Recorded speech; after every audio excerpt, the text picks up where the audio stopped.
Sifat malaikat. Sifat malaikat. Sifat malaikat. Bukan dua malaikat dua ada lain. Itu dalam ayat lain. Surah Qaf. Itu surah lain. Ada sebelah kanan Raqib Atid. Ini malaikat. Kiorama. Bismillah. Assalamualaikum warahmatullahi wabarakatuh. Bismillahirrahmanirrahim. Alhamdulillahi rabbil alamin. Wassalatu wassalamu ala ashrafil anbiya'i wal mursalin. Nabina Muhammad wa ala alihi wa sahbihi ajma'in. Allahumma alimna ma yanfa'una wa anfa'na bima 'allamtana. Allahumma faqihna fid din wa 'allimna at-ta'wil. Wa zidna 'ilma ya rabbal alamin. Rabbi shrah li sadri wa yassir li amri wahlul 'uqdatam min lisani yafqahu qawli. Subhanaka la 'ilma lana illa ma 'allamtana innaka antal alimul hakim. Wa la haula wa la quwwata illa billah. Kita sambung lagi tadabbur kita, masih lagi surah Al-Infitar.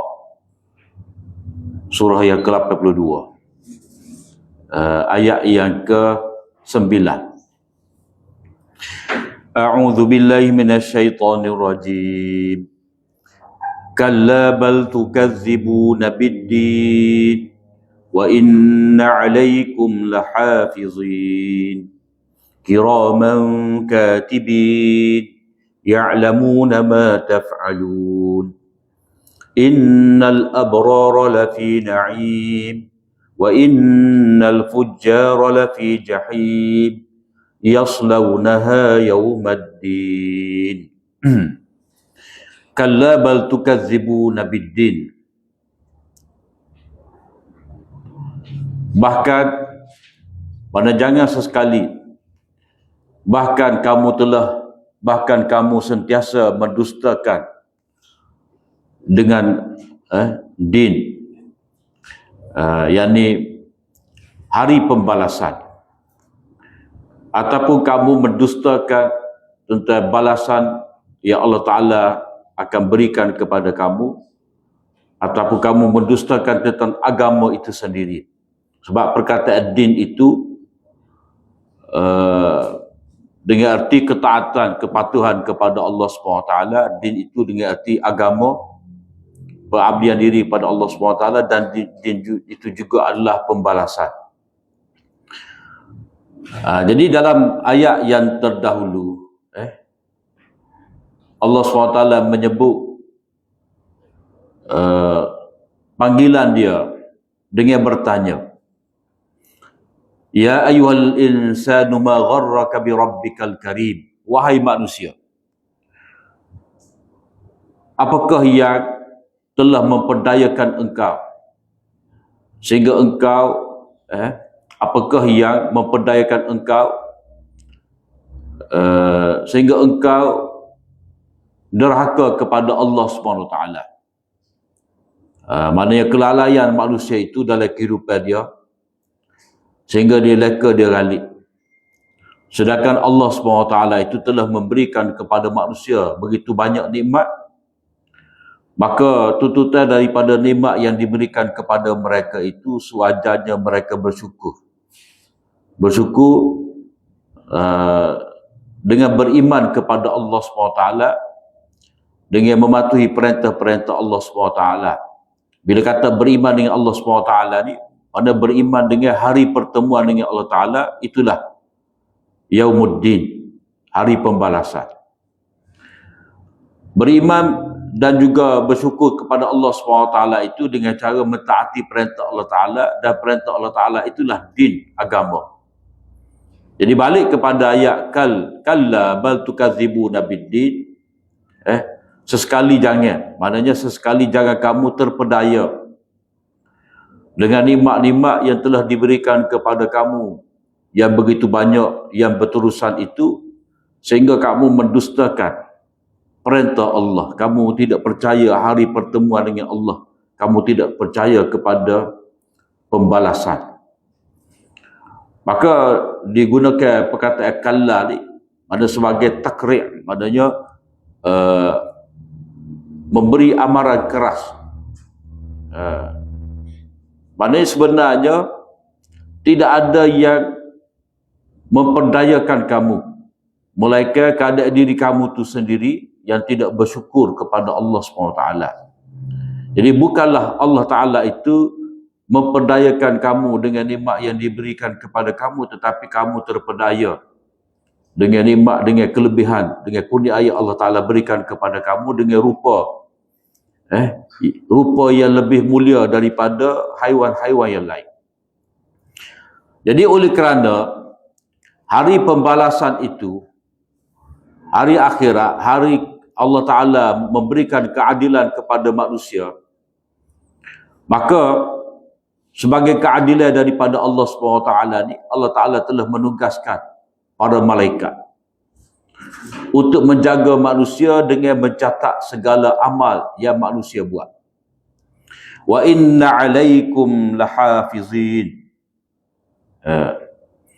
Sesungguhnya ada malaikat-malaikat yang menjaga kamu, mengawasi segala tindak tanduk kamu, perilaku kamu. Ada malaikat yang mengawasi, menjaga. Kiraman katibin. Mereka itu adalah makhluk yang mulia, yang menulis, yang mencatat. Yang ini Allah Ta'ala memberikan kemuliaan kepada mereka sebagai malaikat yang taat kepada Allah SWT. Yang ini di sisi Allah Ta'ala, malaikat ini adalah makhluk yang mulia dan ditugaskan untuk mencatat segala amal yang dilakukan oleh manusia. Maknanya Allah SWT telah mempertanggungjawabkan kepada malaikat ni untuk mencatat segala amal yang dilakukan oleh manusia. Gunanya apa? Tujuannya adalah untuk menegakkan keadilan. Jadi atas perkataan din tadi, dengan makna pembalasan, dengan makna ketaatan kepada Allah SWT, kalau Allah Ta'ala tetapkan agama kepada manusia, manusia patuh ataupun tidak, buat ataupun tidak. Jadi bila manusia buat itu sebagai tanda dia taat kepada Allah Ta'ala, dia patuh kepada arahan Allah SWT, dia Allah SWT dengan keadilan dia, dengan rahmat dia, dia akan memberikan balasan. Untuk memastikan tidak ada sesiapa pun yang dizalimi, maka Allah SWT mencatat. Jadi Allah Ta'ala menugaskan para malaikat ini untuk mencatat segala amal manusia sehingga tidak tertinggal satu pun. Ma lihadzal kitab la yughadiru saghiratan wala kabiratan illa ahsaha wa wajadu ma amilu hadira wa la yazlimu rabbuka ahada. Dalam surah Kahfi Allah Ta'ala kata tentang cerita orang yang banyak berdosa ni, bila mana dibukakan kepada mereka kitab, mereka kata kitab jenis apa ni?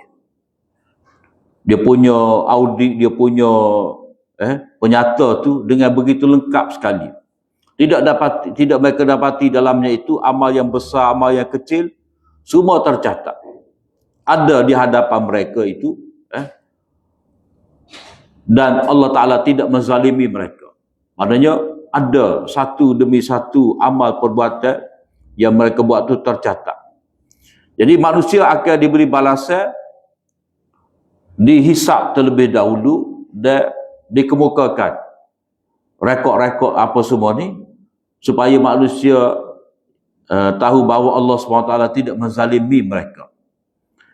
Apa yang mereka buat ada, apa yang mereka tak buat tidak ditulis sebagai dosa. Jadi malaikat ni mengawasi supaya manusia ni ada rasa takut, supaya manusia ni berhati-hati. Seperti mana kita lihat ada CCTV ataupun kamera perangkap laju apa semua tu, maka kita akan jadi juru sikit, jaga sikit perbuatan kita ataupun kelajuan kita, kerana kita tahu kamera itu hafiz, mengawasi kita. Dia akan rekod segala apa yang kita buat. Jadi Allah Ta'ala Maha Adil itu telah memerintahkan malaikat untuk mencatat. Dan bila Allah SWT menyebut sifat malaikat ni kiram, mana mulia. Mana mulia di sisi Allah Ta'ala, mana jawatan pencatat ni adalah satu jawatan yang diberikan oleh Allah SWT. Dan kitab ni ataupun menulis, ini adalah benda yang sangat mulia dalam agama kita. Sebab Allah Ta'ala menyebut allama bil qalam. Allah Ta'ala ajar ilmu kepada manusia ni dengan pena. Nun wal qalami wa ma yasturun. Demi pena dan apa yang mereka itu tulis. Apa yang mereka itu tulis. Jadi Allah Ta'ala menjadikan pena itu sebagai saksi. Begitu juga apa yang mereka tulis. Jadi apa yang mereka tulis ni, kalau kata malaikat ni diarahkan oleh Allah Ta'ala untuk menulis amal perbuatan yang manusia buat. Ataupun ada malaikat yang mencatat, menulis wahyu Allah Ta'ala. Al-Quran, Taurat, Injil, Zabur dan seterusnya. Begitu juga di kalangan penduduk bumi ni ada manusia yang Allah Ta'ala pilih untuk menulis wahyu. Umpamanya para sahabat, waktu ditulis wahyu, waktu adanya wahyu itu, waktu diturunkan wahyu, mereka segera menulis seperti mana yang diarahkan oleh Nabi SAW. Jadi kerjaan menulis ni menjadikan manusia itu mulia. Jadi kiraman katibin, mengapa mereka itu mulia? Kerana dilantik oleh Allah Ta'ala, dan kerja yang mereka buat itu adalah kerja menulis. Tujuan menulis untuk keadilan. Jadi apa-apa yang berkait dengan keadilan, maka itu dikira sebagai perkara yang mulia. Ya'lamuna ma taf'alun.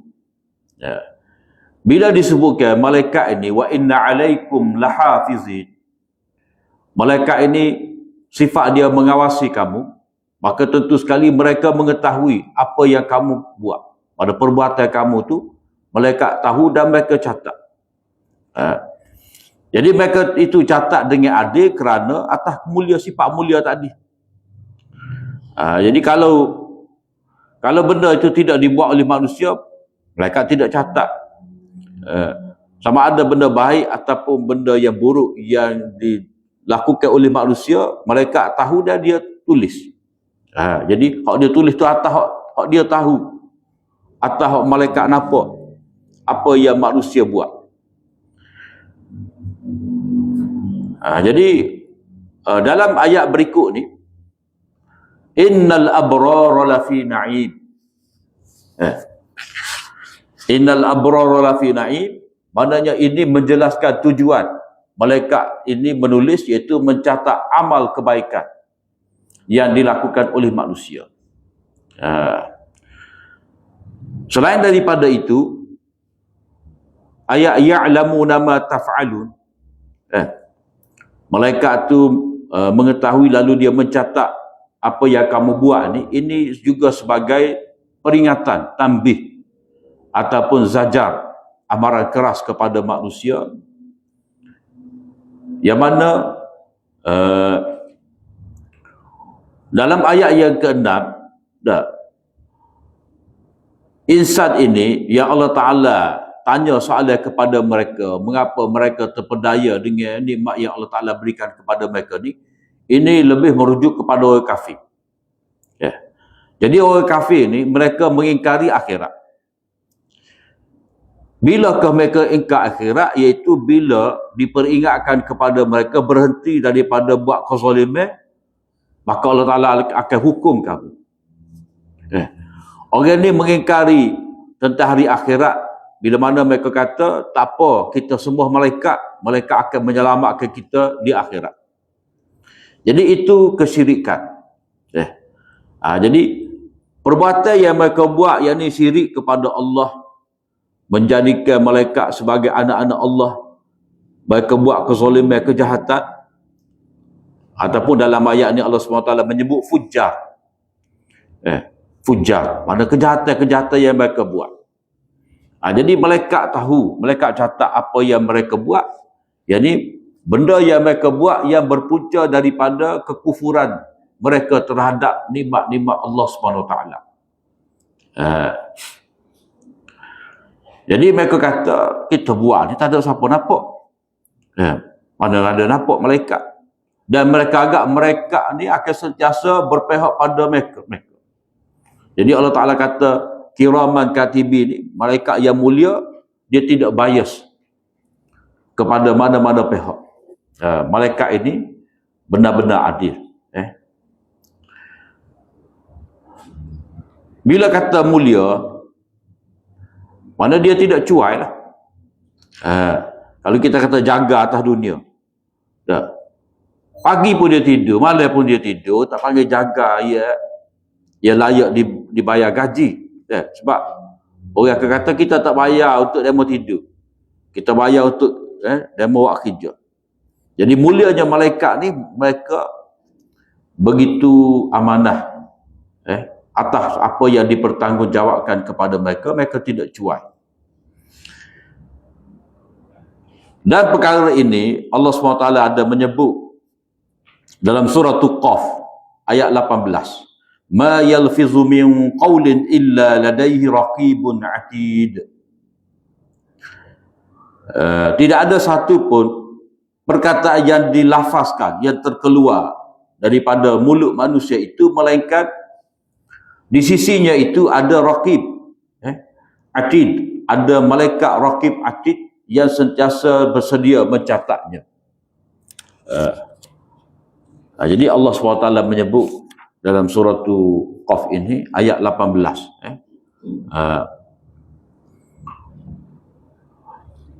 Jadi malaikat yang sentiasa mengawasi, sentiasa bersedia untuk menulis.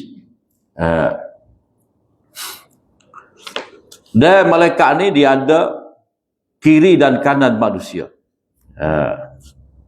Jadi dalam surah yang sama, iaitu iz yatalaqqal mutalaqiyani 'anil yamini wa 'anis shimali qa'id. Ingatlah ketika dua malaikat mencatat perbuatannya, yang satu duduk di sebelah kanan dan yang satu lagi duduk sebelah kiri. Iz yatalaqqal mutalaqiyan 'anil yamini wa 'anis shimali qa'id. Jadi tidak terlepas perbuatan manusia itu daripada pengetahuan malaikat. Maka sesuailah Allah SWT cipta malaikat itu daripada cahaya, sesuai dengan tugas ini. Kemudian innal abrara lafi na'im wa innal fujjara lafi jahim. Sesungguhnya. Jadi sesungguhnya ini bagi menyatakan sebab. Mana takkid penegasan ini untuk menyatakan sebab, ataupun dalam istilah dia panggil ta'lil. Ini adalah kerana. Ini adalah kerana. Ini adalah kerana sesungguhnya orang-orang yang banyak melakukan kebaktian itu benar-benar berada di dalam nikmat, yakni nikmat syurga. Syurga yang penuh nikmat. Maknanya untuk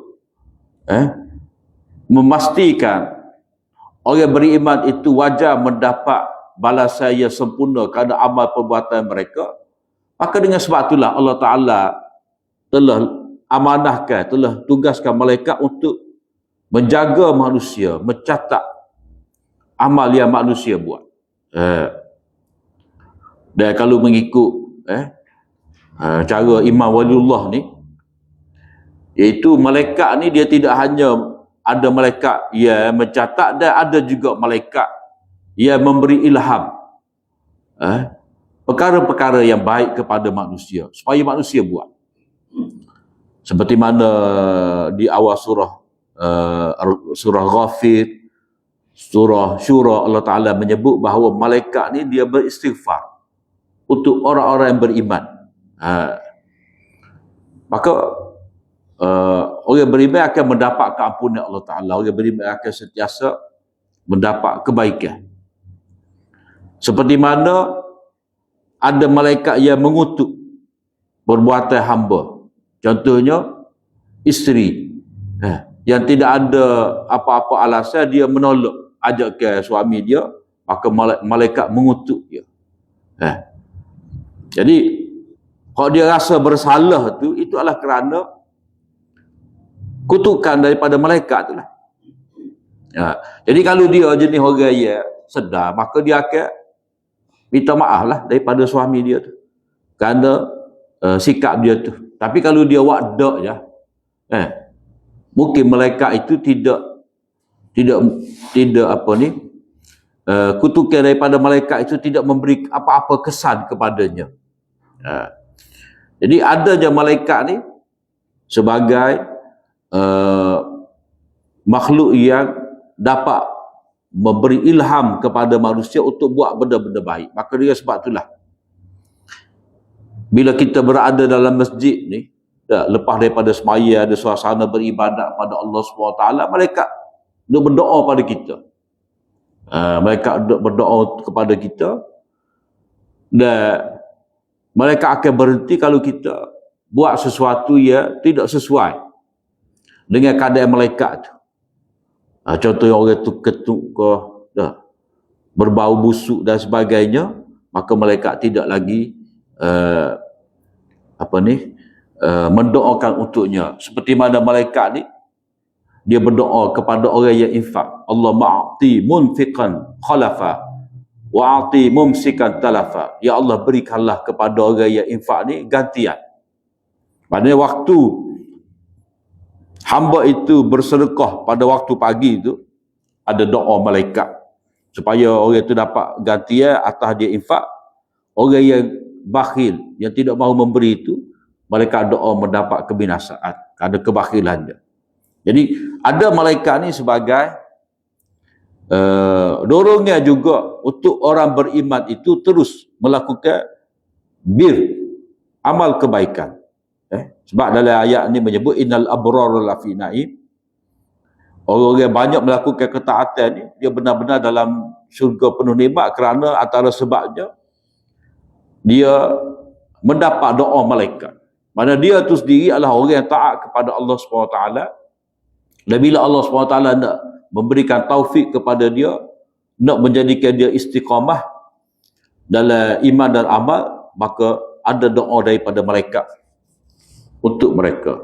Dan ini kira-kiranya sebagai satu keadilan daripada pihak Allah Ta'ala, iaitu bila ada syaitan yang cuba menggoda manusia, yang cuba menghalang manusia daripada buat benda-benda baik, menyekat ataupun menjadikan manusia ni ragu-ragu untuk buat benda baik, ataupun menyuruh manusia buat jahat, bila ada syaitan yang sikap dia ke arah negatif dengan penuh dendam, maka ada malaikat ia mendorong kepada kebaikan. Jadi Allah Ta'ala adil. Ta'ala Maha Adil. Ada syaitan yang menggoda, menghalang daripada kebaikan, dan ada malaikat yang memberi ilham yang baik supaya manusia buat. Jadi perkataan al-abrar ni kita telah baca dah lebih kurang di dalam surah Al-Insan. Innal abrara yashrabuna min ka'sin kana mizajuha kafura. Dan dalam surah Al-Insan yang telah kita baca, Allah SWT menyebut amal-amal kebaikan yang dilakukan oleh orang abrar. Mana orang yang menunaikan apa yang telah dipertanggungjawabkan ke atasnya itu. Maknanya manusia atas dasar Allah SWT berikan kepada mereka akal. Atas dasar Allah SWT memberikan kepada mereka ni dengan rupa paras, seperti yang telah kita baca pada ayat yang ke-7, ayat yang ke-8. Maka sebagai mensyukuri nikmat jasadiyah, nikmat dalam bentuk jasad yang Allah Ta'ala berikan kepadanya, nikmat akal yang Allah Ta'ala berikan kepadanya, dalam keadaan makhluk lain tak ada, maka dia kena beriman kepada Allah Ta'ala. Dan inilah sebagai amanah. Inna aradnal amanata 'alas samawati wal ardi wal jibal. Sesungguhnya kami telah kemukakan amanah kepada langit, bumi, gunung. Mereka tu tolak, tapi manusia pegang, manusia terima. Jadi manusia terima tu kerana apa? Kerana ada akal kepada manusia. Innahu kana zaluman jahula. Kalau dia tidak guna akal, dia akan jadi orang yang zalim. Kalau dia tidak guna akal pemberian dia ni, dia akan jadi orang yang jahil. Maka sesuai dengan rupa fizikal yang Allah Ta'ala berikan kepadanya, dengan akal yang Allah Ta'ala berikan kepadanya, maka dia kena beriman sebagai satu tanggungjawab. Maknanya iman yang ada, iman yang ditutup pada manusia itu bukanlah iman keterpaksaan, tetapi ialah iman pilihan. Sebab makhluk lain ni, dia beriman secara automatik. Secara asal kejadian dia, tabi'i dia. Baik bulan, baik matahari, baik semut, baik lebah, baik apa jua makhluk, mereka tu beriman kepada Allah Ta'ala secara automatik, tabi'i. Manusia ni tidak. Dia kena beriman dengan mengucap 2 kalimah syahadah, dan dia boleh pilih nak beriman ataupun tak saya beriman, nak beramal soleh ataupun tidak, nak buat jahat ataupun tidak. Itu dalam pilihan dia. Dan dia tingkat dengan dosa dan pahala. Jadi orang-orang abrar ni maknanya orang yang menunaikan amanah taklif itu, amanah tanggungjawab membawa agama yang tidak dibawa oleh orang lain. Maka dengan sebab itulah amal-amal kebaikan itu jadi banyak. Jadi abrar ni orang yang banyak membuat kebaktian kepada Allah Subhanahu Wa Taala. Kalau mengikut Imam Farahi, dia kata abrar di sini orang yang menginfakkan harta di jalan Allah Ta'ala, yakni setelah daripada dia beriman kepada Allah.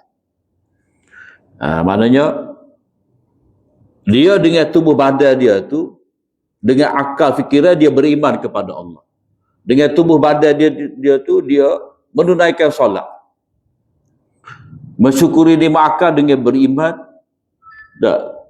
Jadi dia guna akal untuk tafakur, memikirkan keagungan Allah SWT, maka dia pun dapat beriman. Maka dia mensyukuri nikmat akal. Kemudian bila beriman dia kena semaya. Wa aqimus salata wa la takunu minal musyrikin. Dirikanlah semaya dan jangan jadi orang musyrik. Antara kufur dengan antara iman dan kufur ni adalah mendirikan semaya dan ataupun meninggalkan semaya. Jadi dengan semaya itu dia menunaikan kesyukuran terhadap nikmat tubuh badan. Dan satu lagi nikmat yang Allah SWT berikan kepada manusia luar daripada diri dia, iaitu harta benda. Jadi ada nikmat akal dalam diri dia, tubuh badan sebagai diri dia sendiri, hak luar, hak dia miliki, yakni harta kekayaan. Jadi itu pun kena syukur. Maka dengan cara tu ada amal kebaikan dengan cara menggunakan harta. Jadi cukup kepada manusia itu dia beriman, beramal soleh sebagai dia mensyukuri nikmat tubuh badan dia, ada ibadat badaniah. Kemudian dia membelanjakan harta dia itu untuk jalan kebaikan. Dia mensyukuri nikmat harta, maka dia telah menunaikan ibadat maliyah, ibadat harta. Sebab ibadat ia dikerjakan oleh manusia ni sama ada ibadat jasadiah ataupun ibadat maliyah, ibadat harta ataupun ibadat tubuh badan. Jadi itu orang-orang yang abrar.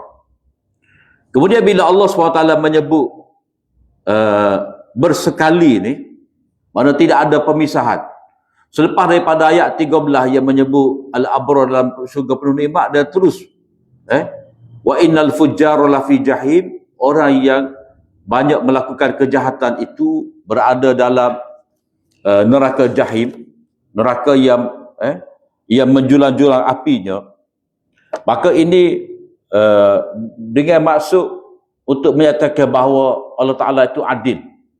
Allah Ta'ala itu adil. Mana sebut serentak ni untuk menegaskan bahawa Allah Ta'ala adil dalam memberi balasan kepada manusia atas dasar dia dia membenarkan agama ataupun dia mendustakan agama. Kalla bal tukadzibuna biddin itu maknanya orang yang mendustakan agama. Jadi bila ada orang yang mendustakan agama, ada orang yang membenarkan agama.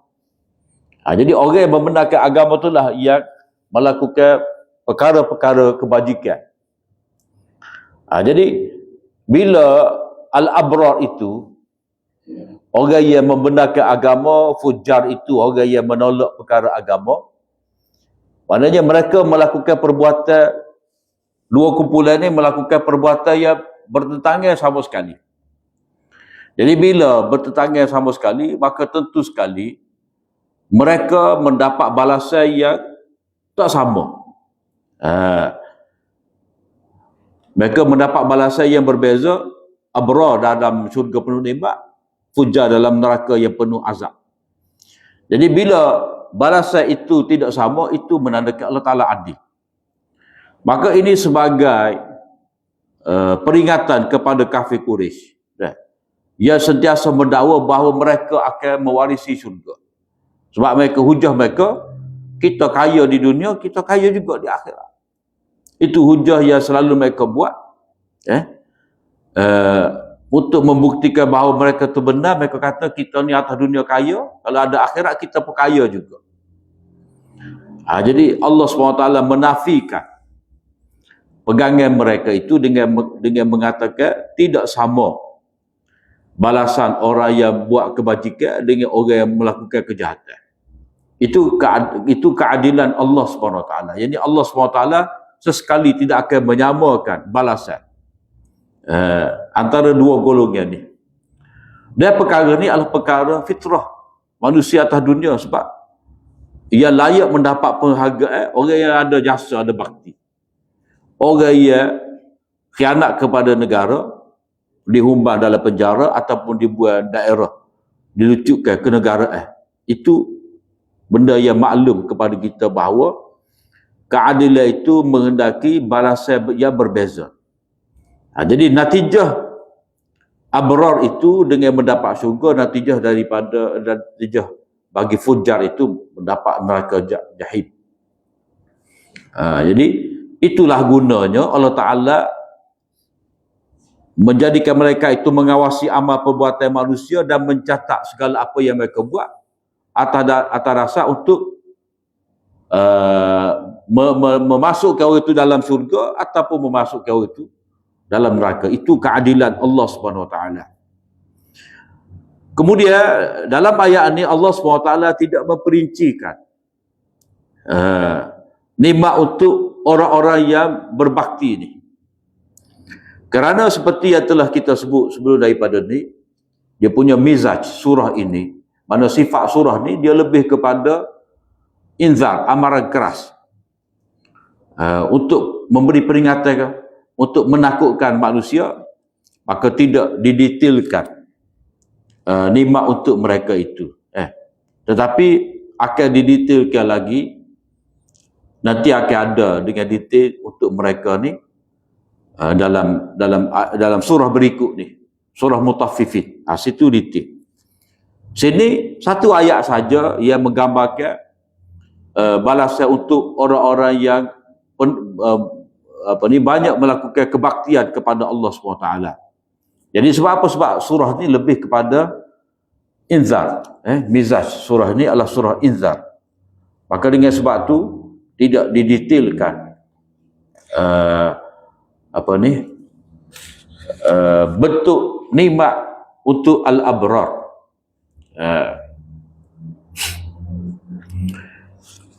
Walau bagaimanapun untuk orang fujar ini Allah Ta'ala detailkan. Allah Ta'ala sebut dengan terperinci keadaan al-fujar yang berada dalam neraka jahim itu. Iaitu dengan 3 keadaan. Allah SWT menyebut keadaan mereka ni dengan 3 keadaan. Yang pertama, yaslaunaha yaumaddin. Mereka menderita bakaran neraka itu pada hari pembalasan. Mana mereka masuk dibakar dalam neraka. Yaslaunaha yaumaddin. Yaslauna. Kita pun kena selah ke api. Jadi mereka itu akan masuk dan dibakar dalam neraka. Mana bukan kata duduk saja dalam neraka tu. Sebab kadang-kadang kita kata kita nak bakar kek, tak. Kita tak buka suri, letak saja kek. Tak jadi, dia kena ada api yang panas baru jadi. Dia kena buka api dulu baru letak kek, baru betul. Bukan kata letak kek lepas tu baru nak buka dia punya bakaran dia, suhu dia tu. Jadi dia kena panas tu masuk tu bakar selalu. Jadi keadaan mereka yang pertama ni dibakar. Bukan kata masuk saja. Keadaan yang kedua, wa ma hum anha bighaibin. Mana pada hari pembalasan itu telah pasti ke atas mereka, mereka masuk dibakar dalam neraka dan mereka tu tidak gaib daripada neraka, mana tidak dapat keluar daripada neraka. Mana mereka masuk dan tidak mungkin keluar daripadanya. Tak ada cuti lah. Tak ada hari off. Berterusan azab kepada mereka. Wa ma hum anha bighaibin. Jadi itu manusia kena muhasabah sedar atas perbuatan dia. Sebab apa? Sebab kadang-kadang orang yang buat kejahatan ni dia tidak pernah berhenti pun. Kalau kita kata Israel ia menzalimi Palestin itu, mana dia berhenti? Siang malam menzalimi orang Palestin. Ada sama. Syria dulu bubuh orang Islam dalam penjara. Tak ada kata hari satu hari itu dikeluarkan daripada penjara dia. Sentiasa dihukum. Ada sama. Sebab duduk dalam jara tu pun sudah satu azab. Jadi layaklah Allah Ta'ala hukum orang-orang yang penuh kejahatan ni. Mereka tidak ada cuti, tidak keluar daripada neraka kerana kejahatan mereka di dunia ni berterusan. Al-jaza'u min jinsil amal. Balasan ke atas mereka tu mengikut jenis amal yang mereka buat di dunia. Balasan di akhirat mengikut jenis perbuatan yang mereka buat semasa di dunia. Wa ma adraka ma yaumuddin. Mari pertanyaan. Jadi pertanyaan ni bukan nak suruh jawab, nak suruh beringat. Sebab tahu dah. Wa ma adraka ma yaumuddin. Tahukah kamu apakah itu hari pembalasan? Maknanya ini untuk menyedarkan manusia daripada alpa lalai mereka itu. Kemudian diulang lagi sebagai penegasan. Thumma ma adraka ma yaumuddin. Mana bila ulang ni, mana hari ni bukan hari main-main. Maknanya ini adalah hari pasti dan ini bukan hari main-main, hari yang benar-benar ada. Jadi ini untuk pertanyaan ini untuk menyatakan hari ini adalah hari yang begitu dahsyat. Supaya bertambah gerun dalam diri orang yang melakukan kejahatan itu, supaya mereka berhenti daripada kejahatan mereka. Kemudian bila dikatakan wa ma adraka, dia tak ada wa ma adrakum. Tahukah kamu? Maknanya kamu tu ditujukan kepada siapa? Kalau kita kata tuju kepada Nabi, tak pernah siapa. Maka ini ditujukan kepada setiap orang. Wa ma adraka, mana bila kata Allah Ta'ala berbicara dengan manusia melalui kitab dia ni, maknanya hak dia tanya tu kita lah. Takkan kita nak orang lain, kita ngelak dengan anggap bahawa kitab ni tidak ditujukan kepada kita, tapi ditujukan kepada setiap orang. Seperti mana alam tara kaifa fa'ala rabbuka bi ashabil fil. Tidakkah kamu lihat apakah yang Tuhan kamu telah buat terhadap tentera bergajah? Jadi bukan suruh Nabi tengok. Dia suruh semua orang-orang yang ada ni, yang tahu Ia lihat peristiwa tu, ia tahu peristiwa tersebut. Supaya mikir. Jadi mesej ini ditujukan kepada setiap orang. Diulang dan ditujukan kepada setiap orang seperti mana dalam ayat yang ke-6 itu, ma gharraka bi rabbikal karim. Jadi itu takkanlah kita nak kata tuju kepada Nabi. Itu ditujukan kepada setiap orang. Kemudian dengan soalan lagu ni, dengan pengulangan ni, sudah cukup untuk menimbulkan rasa gerun takut dalam diri manusia. Maka Allah Ta'ala menambahkan lagi satu lagi keadaan orang furja dalam neraka. Ini keadaan yang ketiga, iaitu yauma la tamliku nafsun li nafsin syai'ah.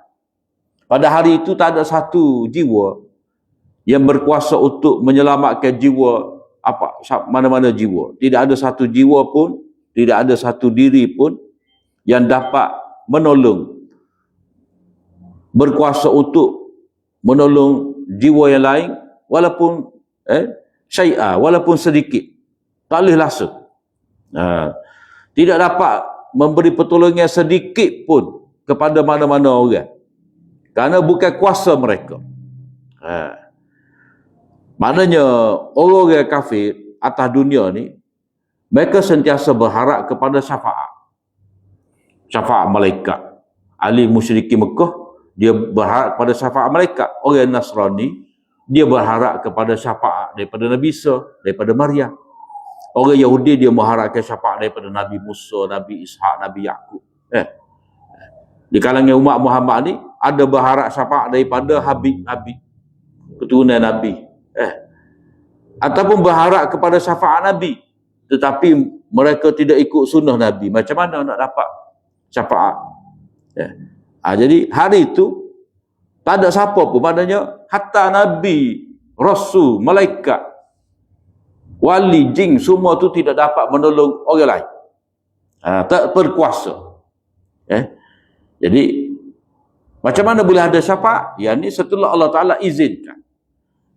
Jadi kuasa memberi syafaat itu tidak pernah dimiliki oleh siapa-siapa pun.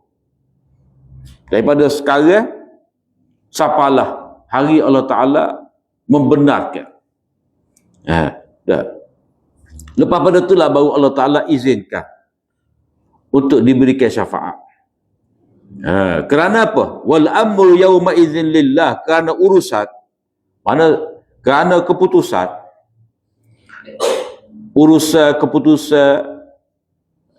itu milik Allah Ta'ala. Kerajaan milik Allah Ta'ala. Limanil mulkul yaum lillahil wahidil qahar. Tapi kalau kita kata Nabi ni ada kuasa memberi syafaat, itu tak betul. Sebab kuasa milik Allah.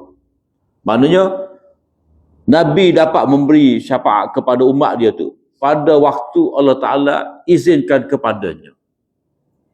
Jadi sekarang ni tak ada kuasa. Maka dengan sebab itulah tidak boleh kita nak minta, wahai Rasulullah, berilah syafaat untuk kami. Tak boleh lagu tu. Sebab bukan milik Nabi lagi. Macam kita kata seorang cucu lah. Seorang cucu. Dia kata kepada ayah dia, harta tu kat hamba lah sikit. Jadi ayah dia kata, aku nak beri kepada kamu macam mananya? Tok kamu hidup lagi. Tak mati-mati lagi.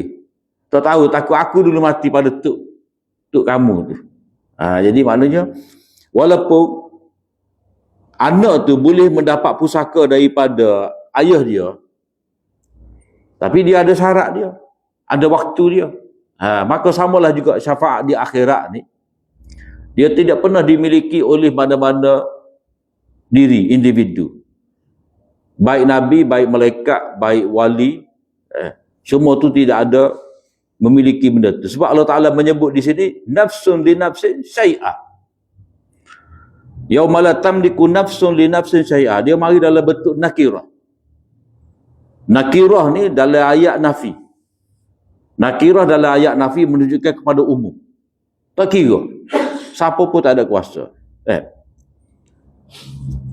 Hanya ada kelayakan untuk memberi syafaat ni pada waktu Allah Ta'ala benarkan.